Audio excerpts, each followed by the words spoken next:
Hi, thank you for joining me. So we're going to talk about teaching workshops. So first of all, let's look at the benefits of teaching workshops. So one of the great benefits of teaching a specific workshop on a specific topic or specific topics, it means that you can dive deep into topics that you don't have time to do, for example, in your normal day-to-day group classes. Many of us as yoga teachers, we don't have that much time to interact with the students or go deep into our... So for example, let's take yoga philosophy. If you're doing a group class and you're doing your asanas, there won't be that much time to go into yoga philosophy unless you're doing a specific yoga philosophy class. And if you'd like to take that as a specific workshop, then you can really dive deeper into that topic. Maybe it's about the sutras or something with the Bhagavad Gita. And this helps you to really think about a topic that maybe you might be passionate about, that you know more about than your students, that you can offer.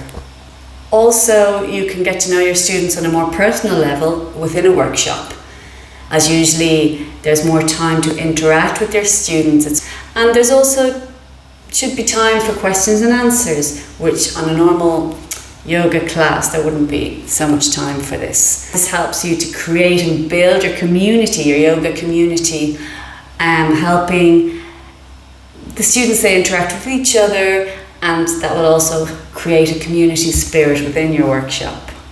It's a great opportunity for you to introduce things that you love to your students, things that you are passionate about. And also teaching specific workshops is an interesting way to attract new students. You can advertise it online or within your community with flyers, and that way you can not only promote it amongst your current students, but it's a great way to get other people interested, not only in your workshop, but then you can offer them other classes and other packages that you might have. So let's talk about some pointers to see if you're actually ready to teach a workshop. So think about if there's a topic that maybe your students might ask you in your lessons that you could expand on, maybe particular more advanced asanas, maybe a workshop that includes the crow pose or handstands, and try and get ideas of what your passion and what your knowledge is to be able to create those specific workshops. And also be sure that you're more of an expert in teaching the topic than the actual students that come into your workshop. So for example, if you want to do a specific workshop on handstands, your ideal students wouldn't be your fellow teachers who maybe have more experience on teaching handstands, or maybe they've been teaching handstands for longer than you have. So just be aware of the actual topic that you want to be specific about in your workshops, and be aware of the students who you would like to attract to your workshops. Also, think about how you're feeling about your particular topic that you want to teach. Does it make you feel excited? Do you feel confident about the topic? Then that's a great sign that you're ready to lead it. It's also important to feel prepared to market your workshop. So again, you want to be aware that you need to make your workshop known online, in your online community, maybe by inverting, maybe promoting it with certain ads, maybe putting up posters in your local community. So again, there is pre-work to be done to make sure that you have a successful workshop, and this will include marketing. Let's look at some elements of a successful workshop. So again, make sure that your workshop topic is specific and clearly defined. You don't want it to be very vague. Normally the most successful workshops are when you have a very specific topic or topics and the audience knows exactly what you're going to be teaching. So in your workshop, you want a clear introduction of what your students will expect, and also a clear icebreaker. So to let the students know, an interesting workshop is that there's student interaction. So having a nice icebreaker so for the students to interact. It also lets them know that the workshop, it won't only be just you talking, but that you're allowing for student interaction, for questions and answers, so the students, they can interact with each other, maybe get to know each other a little bit. It's also important to have a balance, as I say, between sharing and teaching the information, but also practicing or experiencing what is being taught.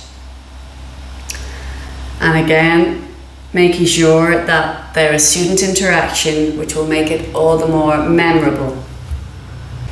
It's an interesting idea to have a clear takeaway for your workshop. So this means, for example, a PDF, a sample PDF, maybe with points about what the students have done in the workshop. And maybe it's more of a spiritual, intellectual takeaway where they really feel they have benefited and learned something or have had some transformation within the workshop. And if they can have both, then this is ideal. It's always nice to leave students wanting to learn more.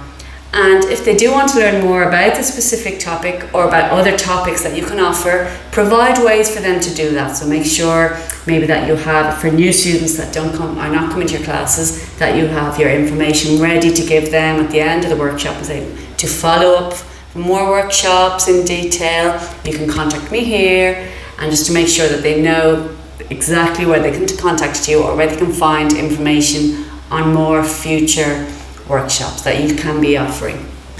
And really tune in to what you are good at and what you feel confident in. So you think about whether you want to do it online or in person.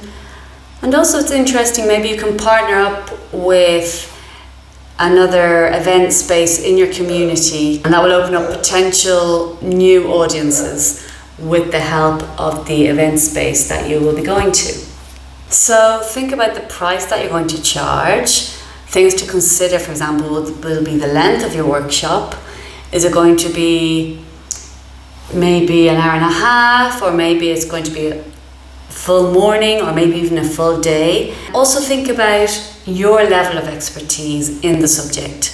So how much training you've had in the past. Think about if your students are going to take away anything from this workshop.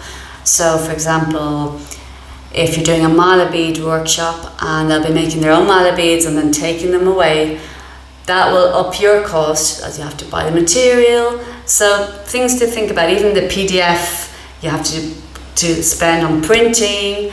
So take your costs into account and make sure that this is present when you put your final price on your workshop. So it's important to think about the payment structure. So for example, if it's your own space, then maybe it can be a flat rate where you are taking on the benefits. Or if you're doing it in a yoga studio, you need to discuss clearly the percentage that the yoga studio will take. And also, if it's another event space, just be very clear on how much the rent is for where your location will be, and to take all this into consideration. And really consider what you need to make in order for this workshop to be worth your time. And think about how many people you need to bring into the workshop for them to also have a community experience. And make sure to market at least 2 to 3 weeks in advance. You can do email marketing, social media, announcing your classes, maybe in local blogs, studio flyers, posters. So really think about the marketing procedure. It's so important to be fully prepared and to plan well. So create an outline for your course, create your handouts if you're going to have handouts, your workbooks or your folders, and also determine if you're going to need anyone who will need to assist you.